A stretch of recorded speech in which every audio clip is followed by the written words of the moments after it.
कर रहे हो तुम? मुझे लगा कि तुम्हें ठंड लग रही होगी, इसलिए चादर दे रहा था।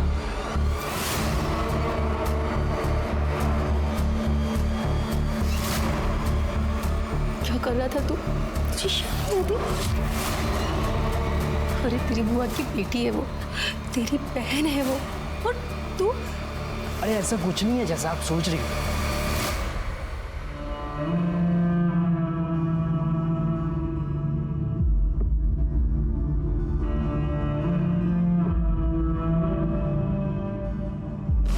विद्या, बेटा तूने सुबह से कुछ भी नहीं खाया, तेरे लिए कुछ बना के लाऊं?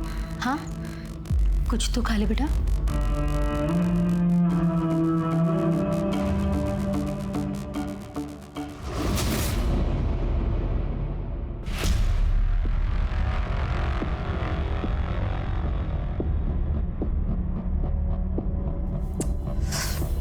क्या कर रही है यार? तेरे सर पर यही भूत सवार रहता है क्या? सो जा चुपचाप। जैसे कि तुम मेरा सारा भूत उतार ही देते हो। अपने पति के साथ नहीं करूंगी तो और किसके साथ करूंगी? इस आदमी को तो रोमांस करना भी नहीं आता। अरे तो रोमांस है कोई स्विच नहीं, जब मन आया ऑन ऑफ कर लिया। हेलो चाचू प्लीज मुझे यहाँ से ले जाओ।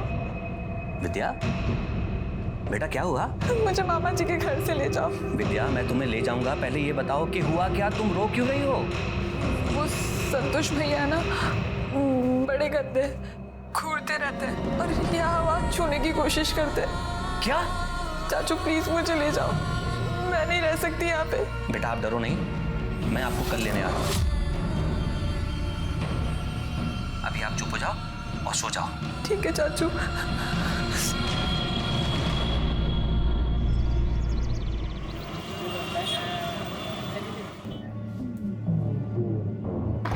विद्या, विद्या। अरे अविनाश, आओ बैठो। तो सुमन, अविनाश जी आए, उनके लिए चाय पानी का इंतजाम करो। मैं आज चाय नाश्ता करने नहीं आया, विद्या को लेने आया हूँ। विद्या। भाई साहब अभी अभी तो आप आए हैं, क्या बात है? बैठिए ना। विद्या चल। एक मिनट, क्या कर रही हूँ? चल क्या रहे यहाँ? खबरदार, जब विद्या को रोकने की कोशिश की, दिखावा तो दोनों ऐसे कर रहे हो जैसे तुम्हें पता ही नहीं इस घर में क्या हो रहा था। नाटक करके दिखा रहे हो मेरे सामने। चल। अविनाश, जब वो बहन ही नहीं है ना जिसकी वजह से रिश्ता था, तो अपनी हद में रहो। कहीं ऐसा ना हो कि यहाँ से बेइज्जत होके जाना पड़े तुम्हें। पहले अपनी इज्जत करना सीख ले। ये तो तेरी बहन की बेटी है ना, इससे तो रिश्ता था ना तेरा। नीच आदमी इस रिश्ते की लाज रख लेता। गलती तुम लोगों की नहीं, गलती मेरी है जो इस बच्ची को इस घर में तुम लोगों के साथ रहने दिया। और तू साले आज के बाद आंख उठा कभी लड़की को देखा ना तो अच्छा नहीं होगा।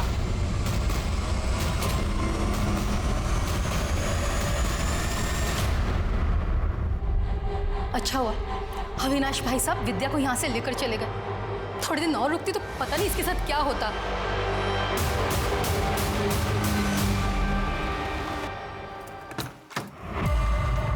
आजा बेटा। नमस्ते चाची। मैंने मना किया था ना, फिर भी आप इसको ले आए। मैं तुम्हें कह देती हूँ, मैं इसकी जिम्मेदारी नहीं उठाने वाली, समझे तुम? तुमसे जिम्मेदारी उठाने के लिए कह कौन रहा है? मैं ख्याल रखूंगा इसका। और वैसे भी तुम ऐसा कर क्या रही हो, हाँ? जो इसके आने से बंद हो जाएगा। तुम्हें शर्म नहीं आती इतनी गंदी बात करते हुए? अपनी भतीजी के लिए अपनी बीवी पे इल्जाम लगा रहे हो। बस फालतू की बकवास पसंद नहीं मुझे। कान खोलकर सुन लो, विद्या यहीं रहेगी जब तक इसकी पढ़ाई पूरी नहीं हो जाती और शादी करके ही अपने घर नहीं चली जाती, तब तक अपनी जुबान बंद रखो। ये क्या बकवास कर रहे हो तुम? चाची प्लीज, मैं आपके पैर पड़ती हूँ, प्लीज मुझे यहाँ रहने दो। अब जो बोलोगी मैं वैसा करूंगी, घर का सारा काम कर दूंगी। मुझे मामा जी के यहाँ नहीं जाना है, प्लीज मुझे यही रहने दो, प्लीज चाची। हट छोट पैर मेरे। ये क्या नाटक लगा रखा है चाचा भतीजी ने? जो करना है करो, भाड़ में जाओ। हाँ बेटा, खड़ी हो। अपनी चाची की बातों को दिल पे मत लगा। अच्छा अपने कमरे पे चल।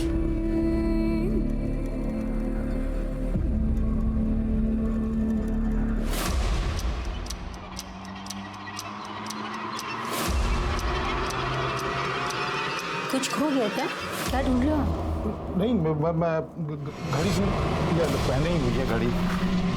मैं बताऊँ? लो बेटा। विद्या, हमने प्रिंसिपल से बात कर ली है। कल तुम्हारा 12th में एडमिशन हो जाएगा और परसों से तुम स्कूल जा सकती हो।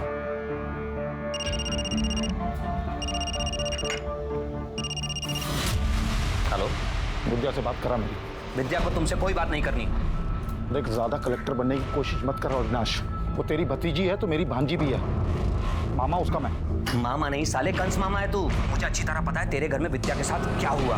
और कान खोलकर सुन ले, अब तूने दोबारा परेशान करने की कोशिश की ना तो मैं पुलिस स्टेशन चला जाऊंगा तेरी कंप्लेन करने। और एक बात और, तुम लोगों का विद्या से कोई रिश्ता नहीं। रखो।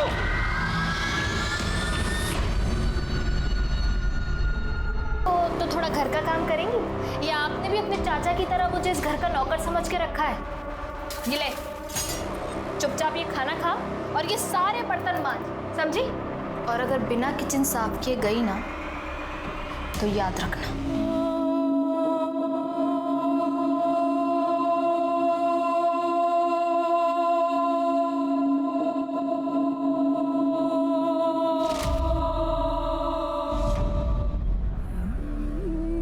अब बेटा पहले आराम से खाना खा ले, उसके बाद पढ़ाई कर लेना।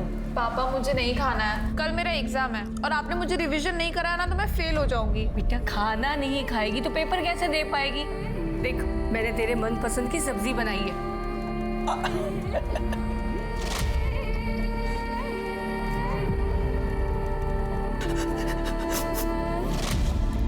पापा मुझे हॉस्टल नहीं जाना है, मैं यहाँ पे भी तो रह के पढ़ सकती हूँ ना। बेटा बहुत बड़ा स्कूल है वो। अरे बड़ी सिफारिशों के बाद एडमिशन होता है वहाँ पर। और तू जानती है ना, तेरे एडमिशन पे मुझे कितनी अप्रोच लगानी पड़ी। तू पैसों की चिंता मत कर, तू अपनी पढ़ाई की चिंता कर। गांव की जमीन बेची है, पैसा है हमारे पास में।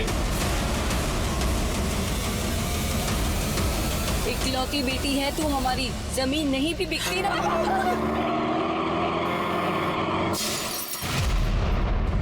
आती हूँ तो ये छोला लेके खा जाओ, ठीक है?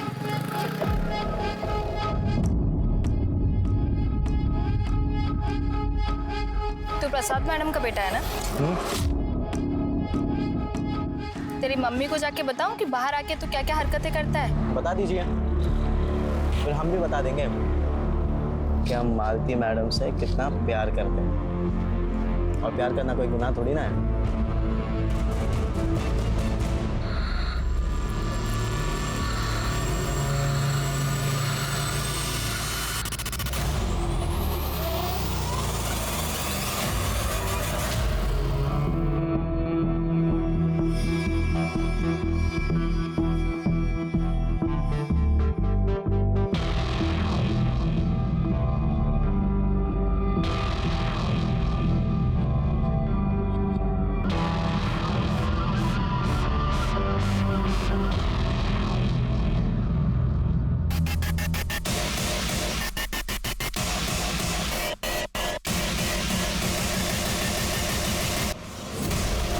विद्या, जिसके माता पिता उसे हर तरह की खुशी और सुरक्षा देना चाहते थे, वो अब इस दुनिया में नहीं रहे।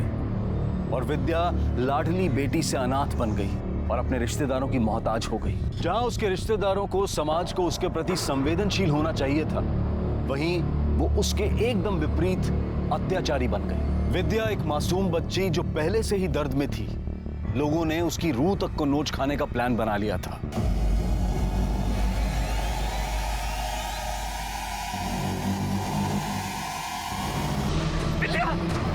मुझे जाने दीजिए। चलो पीछे पीछे चलो। क्या हो गया है सर? विद्या, आप लोग विद्या के चाचा चाची हैं, उसके माँ बाप कहाँ हैं? सर 2 महीने पहले एक एक्सीडेंट में उनका देहांत हुआ। सर एक्सीडेंट में भैया भाभी तो नहीं रहे, लेकिन किस्मत से विद्या बच गई थी। हम दोनों और उसके मामा मामी बस यही केयर टेकर थे उसके। उसकी मामी ने जिद की और उसे अपने साथ घर ले गई ताकि वो उनके साथ ही रहे। तो विद्या वापस कब आई? 1 महीने पहले सर। क्यों, वहाँ कुछ प्रॉब्लम थी क्या? सर विद्या ने मुझे बताया था कि उसकी मामी का बेटा संतोष उसे बुरी नजरों से देखता था, घूरता रहता था हर वक्त। बस मैं विद्या को यहाँ सहारनपुर ले आया और यहीं के स्कूल में उसका एडमिशन भी करवा दिया। अच्छा एक बात बताइए, विद्या को पेड़ पे चढ़ना आता था? मुझे इस बारे में जानकारी नहीं। सर मैंने एक बार विद्या को छज्जे पर से कुछ सामान उतारने के लिए कहा था, पर वो बहुत डर रही थी। मैंने उसकी मदद भी करनी चाहिए, उसे ऊपर। उसे पूछो, देखो क्या चल रहा था।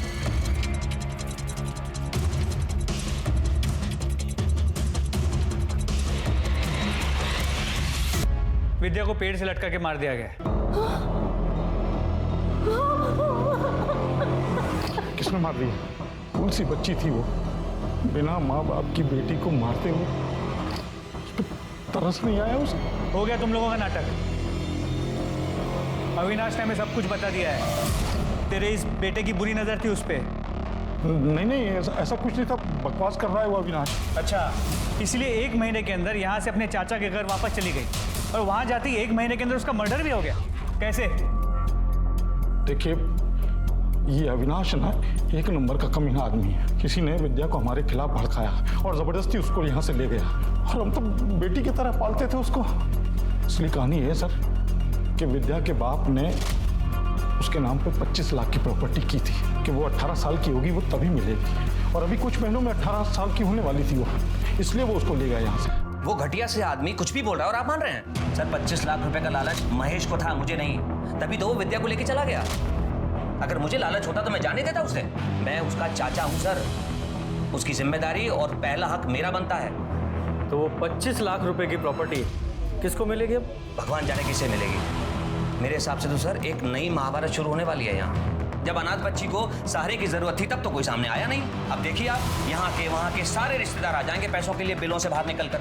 मेरी तरफ से तो कोई भी लेके जाए, मुझे कोई परवाह नहीं। मैं अपनी नौकरी से खुश भी हूँ और संतुष्ट भी, और मुझे किसी की प्रॉपर्टी में कोई इंटरेस्ट नहीं।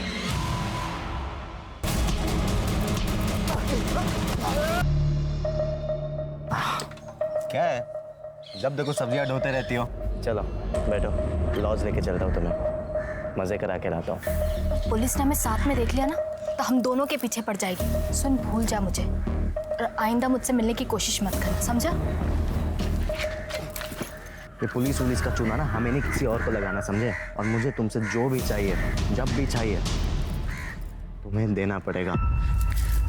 एक बार में बात समझ में नहीं आती क्या? कहा ना नहीं जाऊंगी तेरे साथ, अब चुपचाप यहाँ से निकल, बेवकूफ कहीं का।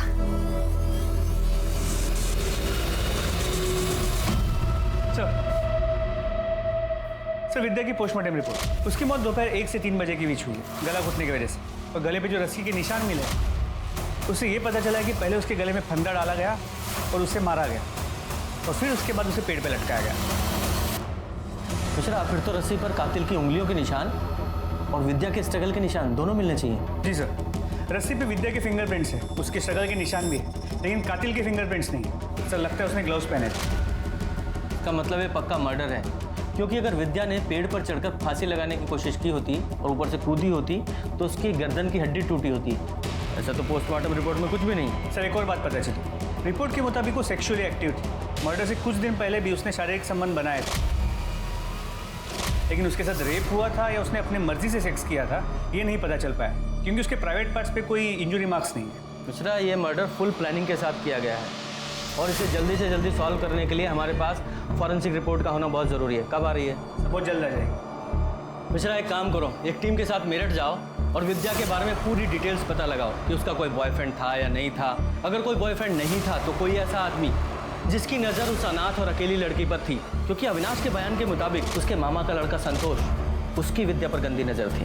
तब तक हम यहाँ अविनाश के साथ पूछताछ करते हैं, क्योंकि पोस्टमार्टम रिपोर्ट के मुताबिक मरने के 4-5 दिन पहले विद्या के साथ सेक्स हुआ था, तो हो सकता है वो आदमी यही हो जिसने उसके साथ ये सब किया। सर वैसे मरे हुए इंसान के बारे में बुरा नहीं बोलना चाहिए, पर सर विद्या की चाल चलन ठीक नहीं। वो सर मोहल्ले के हर जवान लड़के पर डोरे डालती थी। सर पता नहीं क्या जादू करती थी कि सारे जवान लड़के उसके पीछे घूमने लगते थे।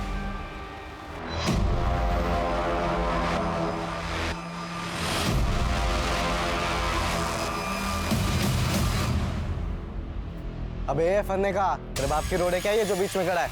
चल रास्ता छोड़। सुनाई नहीं देता क्या? देखो हैं बे, तेरे से बात कर रहा हूँ। तेरे कानपुर में हड़ताल है क्या?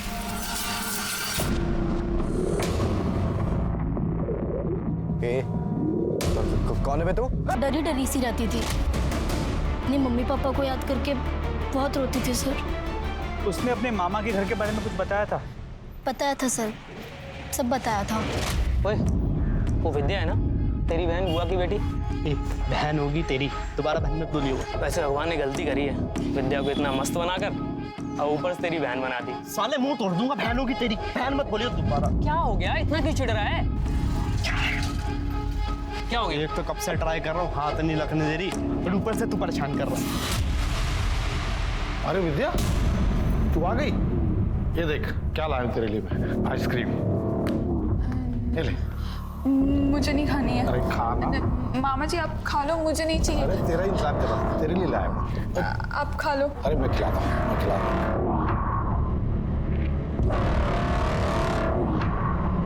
हूं। मामी ने मुझे काम के लिए बोला था, मैं जा रही हूँ।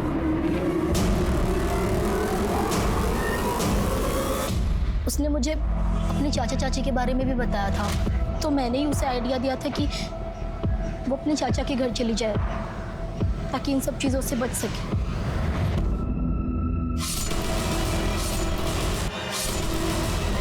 शादी और डरी सहमी लड़की थी, और दूसरा इसका उल्टा कि उसका कैरेक्टर खराब था, जो कि हो सकता है किसी का पर्सनल ओपिनियन। लेकिन महेश और संतोष के बारे में दोनों बार सेम इंफॉर्मेशन आई कि दोनों का बड़ा घटिया कैरेक्टर था। एक काम करो, ये संतोष और महेश दोनों के कॉल रिकॉर्ड्स और मोबाइल लोकेशंस निकलवाओ, और विद्या के बारे में पूरी डिटेल्स निकालो और ज़्यादा। सर,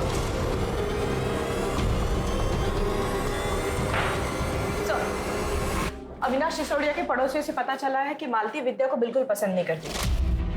इनफैक्ट वो उसे अपने घर पर भी नहीं रखना चाहती थी, लेकिन अविनाश ने उसे जबरदस्ती अपने घर पर रखा था सर। पूजा, लेकिन इतनी इन्फॉर्मेशन काफ़ी नहीं है। इस मालती के बारे में और डिटेल्स निकालो। ये पता करो कि मालती विद्या को अपने घर से निकालने के लिए किस हद तक जा सकती है, और ये भी पता करो कि विद्या के शारीरिक संबंधों के बारे में उसके चाचा चाची को कितना पता था भी या नहीं। मैडम ये क्या कह रही हैं आप? ऐसा नहीं हो सकता, विद्या ऐसी लड़की थी ही नहीं। ऐसा हम नहीं, विद्या की पोस्टमार्टम रिपोर्ट कह रही है। विद्या को कोई बॉयफ्रेंड, कोई अफेयर वगैरह? मुझे क्या देख रहे हो? मुझे क्या पता स्कूल जाने के नाम पे क्या क्या करती थी। बताओ, 1 महीना भी नहीं हुआ और क्या क्या सुनने को मिल रहा है। पता नहीं मेरठ में भी क्या क्या गुल खिला के आई होगी। मुझे तो शुरुआत से ही लगता था, शक्ल से जितनी सीधी लगती है ना, अंदर से उतनी घुन्नी होगी। ठीक है, फिलहाल हम जा रहे हैं, जरूरत पड़ने पे दोबारा आएंगे। नजर रखो इस मालती पे। विद्या का तो पता नहीं, लेकिन ये मालती ना शक्ल से सीधी है ना हरकतों से। बहुत कुछ छुपा रही है ये औरत। सर, विद्या की फोरेंसिक रिपोर्ट से पता चला है कि उसके पेट में और खून में केमिकल के ट्रेसेस मिले। सर, ये केमिकल खास तरह की जड़ी बूटी में पाए जाते हैं। इसका स्वाद मीठा होता है, और अगर किसी को बिना बताए खिलाया जाए उसे पता भी नहीं चलेगा। और सर, सबसे बड़ी बात, इसे खाते ही आदमी कुछ ही वक्त में बेहोश हो जाता है। इसका मतलब ये भी हो सकता है कि विद्या के कैरेक्टर के बारे में जो भी कहानी सुनाई जा रही है वो पुलिस को जानबूझकर गुमराह करने के लिए सुनाई जा रही है। हो सकता है यही केमिकल देकर उसको पहले बेहोश किया गया, फिर उसके साथ रेप किया गया, तभी विद्या के शरीर पर कोई स्ट्रगल के निशान नहीं मिले। एक काम करो, मेरठ और सहारनपुर के जितने भी ये जड़ी बूटी बेचने वाले ना, इनसे पता करो, हो सकता है कोई क्लू मिले। सर, टावर लोकेशंस के हिसाब से जिस दिन विद्या की मौत हुई थी उस दिन संतोष और महेश दोनों सहारनपुर के गोविंदपुर में मौजूद थे। तो हो सकता है इन दोनों ने ही इस विद्या का मर्डर किया हो। उठाओ सालों को।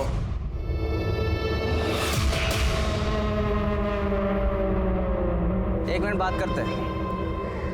अबे क्या चाहिए? अबे हट। कौन विद्या?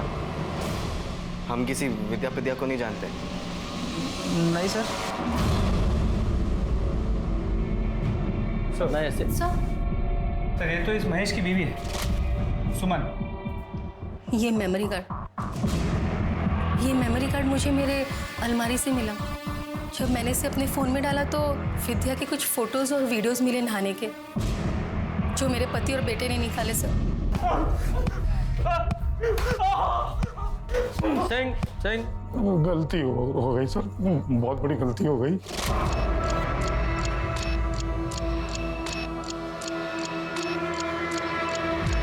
ये क्या करें आप? पता नहीं, नेटवर्क नहीं मिल रहा है। क्या हुआ? सब समझती हूँ मैं। अरे भांजी है आपकी सगी बहन की बेटी, आपको शर्म नहीं आती है सब करते? हाँ? क्या बकवास कर रही है? तो मैं सोच भी नहीं सकता हूँ ऐसा। हेलो। सुमन सब भाग गई थी, लेकिन उसे ये नहीं पता था कि मैंने विद्या की नहाते हुई फोटो खींच ली है और अपने मेमोरी कार्ड में डाल के अपने अलमारी में कपड़ों के पीछे छुपा दिया। मैं उस फोटो का फायदा उठा पाता उससे पहले ही विद्या अपने चाचा के साथ यहाँ सहारनपुर चली आई सर, और मेमोरी कार्ड भी गायब था। मैंने पूरे घर में मेमोरी कार्ड ढूंढा सर, मुझे नहीं मिला। मैंने विद्या से बहुत बार पूछा लेकिन उसने मना कर दिया कि उसके पास मेमोरी कार्ड नहीं है। विद्या, उन्हें अलमारी से मेरा मेमोरी कार्ड चुराया ना? निकाल। नहीं मामा जी, मुझे कोई मेमोरी कार्ड नहीं पता। प्यार से बोले, तेरे को समझ नहीं आ रहा? कार्ड निकाल। मुझे नहीं पता मेमोरी कार्ड, सही में मुझे नहीं पता। तेरी वजह से कोई प्रॉब्लम हुई ना तो जान से मार दूंगा तुझे। उसे डरा धमका के हम लोग वापस मेरठ चले आए। वापस चला गया? झूठ बोलता है। विद्या को डरा धमका कर वापस गया था या मर्डर करके? नहीं सर, हमने किसी को नहीं मारा है। तो फिर ये इसने क्या? तू भी सपने देखता था ना उसके साथ सोने के? हमने ये भी पता किया है कि तूने उसे दोस्तों के जरिए उसे बदनाम किया था। हाँ, उसका कैरेक्टर खराब करना चाहता था तू। सर मैंने उसे नहीं मारा सर। एक्चुअली मुझे कोई लड़की भाव नहीं देती थी, तो मैंने सोचा कि विद्या घर पर ही है तो उसे ही पटा लेता। फिर उसने भी मुझे भाव नहीं दिया तो मुझे गुस्सा आ गया और मैंने उसे बदनाम करना शुरू कर दिया। तेरी तो वो बहन थी ना? सर नहीं मारा।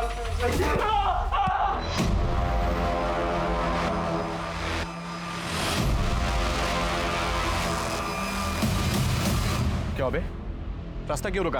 चल हट, जाने दे। मालती को जानता है तू? हाँ, क्या बात कर रहा था उससे? तेरे को क्यों बताऊं? पुलिस किधर भागता है? तलाशी करो।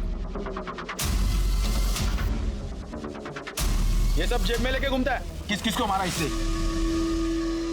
सर ये मेरा भाई है प्रकाश। और ये है वो पंच जिससे तुम्हारे भाई ने नितिन और अनिल दोनों को मारा। क्यों मिश्रा, इतनी आसानी से नहीं बोलेगा, थोड़ी खातिर करो इसकी। सर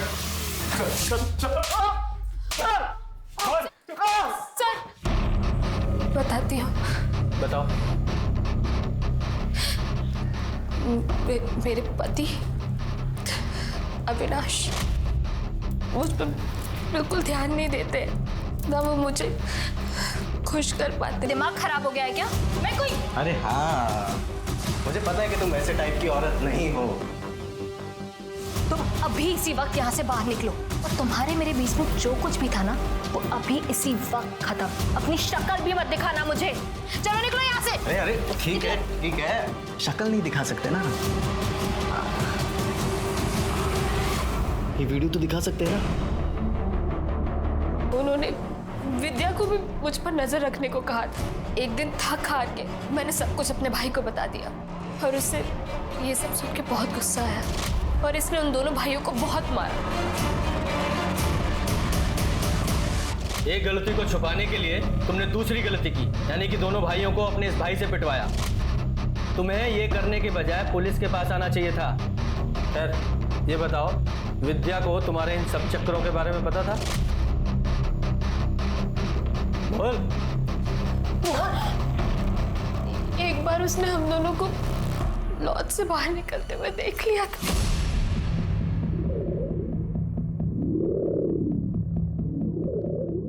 सुन, तूने अभी जो यहाँ देखा ना, किसी को बताना मत समझी। अगर तेरे चाचा को पता चला ना, तुझे घर से निकाल दूंगी और भेज दूंगी तेरे मामा के पास। नहीं, मैं चाचू को कुछ नहीं बोलूंगी।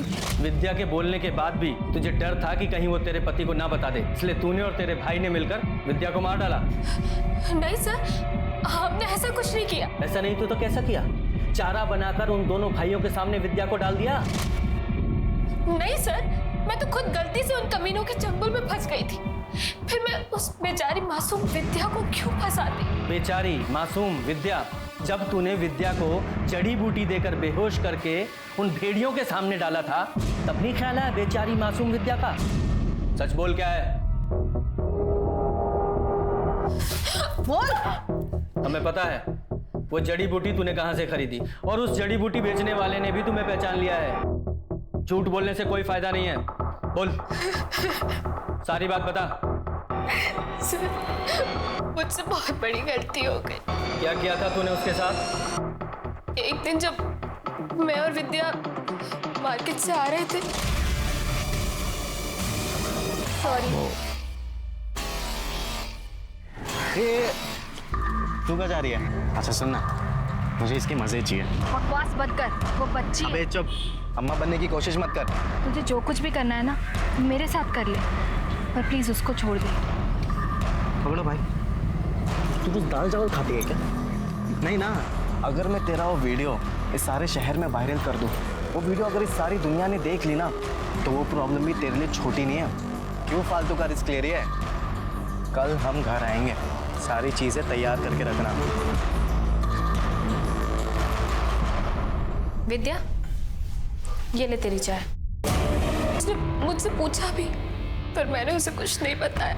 उसके बाद भी नितिन और उसका भाई हमारे घर कई बार आए और विद्या के साथ जबरदस्ती की। सर, उसके कुछ दिन बाद विद्या का मर्डर हो गया। पर सर, उसके मर्डर में मेरे और मेरे भाई का कोई हाथ नहीं। मैं सच कह रही हूँ, हमने कुछ नहीं किया सर। तुझे पता भी है तूने किया क्या है? तेरी वजह से एक अनाथ मासूम बच्ची की जिंदगी बर्बाद हो गई। मिश्रा, ये नितिन, उसके भाई और उसके दोस्तों को ब्लैकमेलिंग और रेप के चार्ज में अरेस्ट करो और साथ में इन दोनों को भी अंदर डालो। हम अपने रिश्तेदारों से प्यार और भरोसे की उम्मीद रखते हैं, पर मुझे क्या मिला? सिर्फ विश्वासघात। मेरे इस शरीर को दरिंदों के सामने मांस के टुकड़े की तरह फेंका गया, जैसे मैं कोई इंसान नहीं, हवस बुझाने वाली एक चीज हूँ।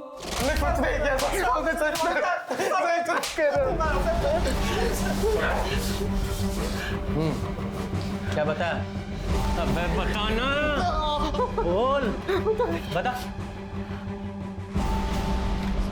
सर हमें तलब लग गई थी, तो मालती के बाद हमें विद्या पसंद आ गई थी, इसलिए हमें विद्या के साथ। इसलिए तूने मालती को ब्लैकमेल किया और विद्या के साथ रेप किया, और तुम लोगों का भांडा ना फूट जाए इसलिए उसको मार डाला। नहीं सर, हमने नहीं मारा उसे सर। हमें जो चाहिए था वो तो मिल ही रहा था ना सर, तो हम क्यों मारेंगे सर उसे? सर, वो तो ना हमारी शक्ल पहचानती थी ना नाम जानती थी। विद्या तुम्हारे नाम और शक्ल नहीं पहचानती थी, लेकिन मालती तो तुम्हें अच्छे से जानती थी ना। मार डाला। सर, हमने नहीं मारा है विद्या को, और जिस पर विद्या का मर्डर हुआ था तभी तो हम सिनेमा हॉल में फिल्म देख रहे थे। सिंह, इनकी अच्छे से तोड़ाई करो। मिश्रा, इनकी सिनेमा हॉल वाली स्टोरी की अच्छे से जांच करो कि इसमें कितनी सच्चाई है। जी सर। सर, अनिल और नितिन सच कह रहे हैं। सिनेमा हॉल की सीसीटीवी से कंफर्म हुआ है कि जिस वक्त विद्या का मर्डर हुआ था वो दोनों सिनेमा हॉल में थे। अगर इन दोनों ने भी विद्या का मर्डर नहीं किया, फिर कौन है जिसने उसका मर्डर किया? सर, जिस आदमी की हमें डेड बॉडी मिली थी उसके फोटोज मैंने अपलोड किए अपने साइट पे, जानकारी मिली है सर। उस आदमी का नाम बाबू गुजर है सर। यहाँ गोविंदपुरा में जहाँ विद्या रहती है, यहाँ मर्डर होना महज इत्तेफाक नहीं हो सकता। देखो, विद्या के माँ बाप के साथ साथ विद्या के मर्डर में भी इस बाबू का हाथ हो सकता है। अरे बाबू मरते वक्त क्या बोल रहा था? गणेश के। इसका क्या मतलब है? सर, गणेश के का मतलब तो अब तक नहीं समझ में आया, लेकिन इस बाबू गुर्जर का एड्रेस हम उसके रिकॉर्ड से निकाल सकते हैं। किधर? सर, यहीं पे आगे दूसरा घर। सही है बाबू का। यहाँ का ताला तो पहले ही टूटा हुआ है, लगता है हमसे पहले कोई यहाँ पहुँच चुका था। चलो अंदर चल के देखते हैं। सर, आपने सही कहा, हमसे पहले वो यहाँ आ चुका है। हाँ, और शायद उसे वो मिल भी चुका हो जिसकी तलाश में वो यहाँ आया था। लेकिन फिर भी घर की अच्छे से तलाशी लो, घर का कोना कोना छानो।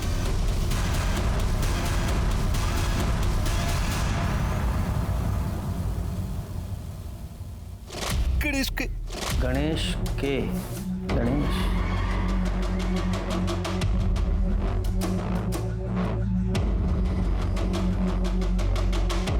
गणेश के पीछे।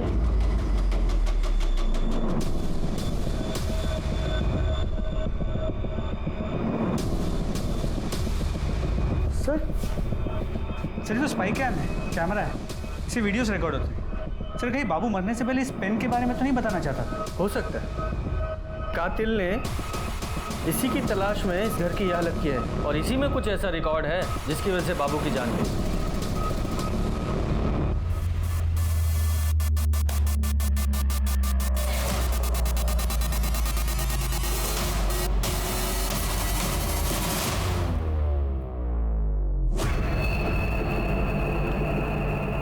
अब बोल। सहारनपुर दिल्ली हाईवे के लिए सरकार ने बहुत सारे लोगों से जमीनें ली थी और अच्छा खासा मुआवजा भी दिया था। हमारी भी जमीन ली गई थी, लेकिन मेरे हिस्से में क्या आया? चंद टुकड़े। जानते हैं क्यों?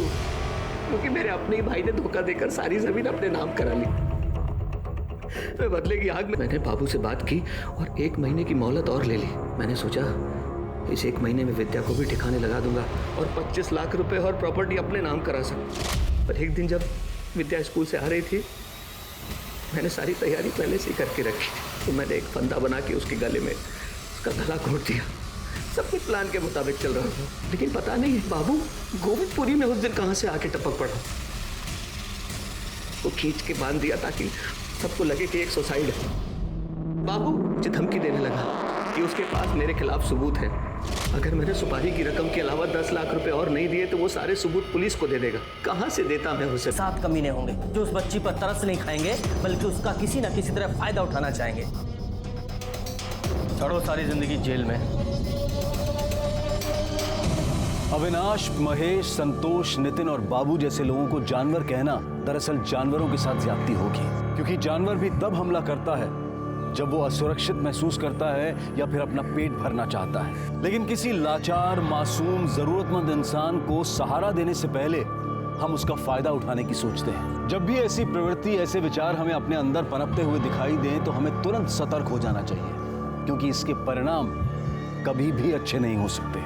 अब मैं अनूप सोनी आपसे विदा लेता हूं। फिर मुलाकात होगी क्राइम पेट्रोल सतर्क में एक और नए केस के साथ। तब तक अपना और अपने परिवार का ख्याल रखें, सतर्क रहें, सुरक्षित रहें और देखते रहें क्राइम पेट्रोल सतर्क।